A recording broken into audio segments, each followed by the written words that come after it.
बुद्ध अपने प्रवचनों में उनके शिष्यों को बहुत सी कथाएं सुनाते थे। यह कथा भी उन्हीं में से एक है। कभी किसी काल में किसी नगर में राम और श्याम नामक दो धनी व्यापारी रहते थे। वे दोनों ही अपने धन और वैभव का बड़ा प्रदर्शन करते थे। एक दिन राम अपने मित्र श्याम के घर उससे भेंट करने के लिए गया। राम ने देखा कि श्याम का घर बहुत विशाल और 3 मंजिला था। 2500 साल पहले 3 मंजिला घर होना बड़ी बात थी और उसे बनाने के लिए बहुत धन और कुशल वास्तुकार की आवश्यकता होती थी। राम ने यह भी देखा कि नगर में सभी निवासी श्याम के घर को बड़े विस्मय से देखते थे और उसकी बहुत बड़ाई करते थे। अपने घर वापसी पर राम बहुत उदास था कि श्याम के घर ने सभी का ध्यान खींच लिया था।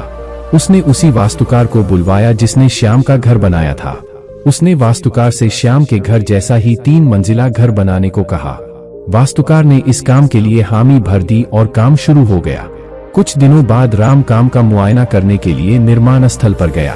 जब उसने नींव खोदे जाने के लिए मजदूरों को गहरा गड्ढा खोदते देखा तो वास्तुकार को बुलाया और पूछा कि इतना गहरा गड्ढा क्यों खोदा जा रहा है।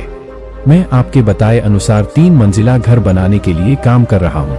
वास्तुकार ने कहा, सबसे पहले मैं मजबूत नींव बनाऊंगा, फिर क्रमशः पहली मंजिल, दूसरी मंजिल और तीसरी मंजिल बनाऊंगा।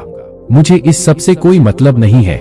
राम ने कहा, तुम सीधे ही तीसरी मंजिल बनाओ और उतनी ही ऊंची बनाओ जितनी ऊंची तुमने श्याम के लिए बनाई थी।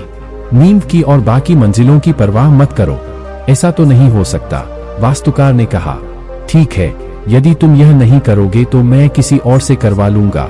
राम ने नाराज होकर कहा। उस नगर में कोई भी वास्तुकार नींव के बिना वह घर नहीं बना सकता था। फलतः वह घर कभी न बन पाया।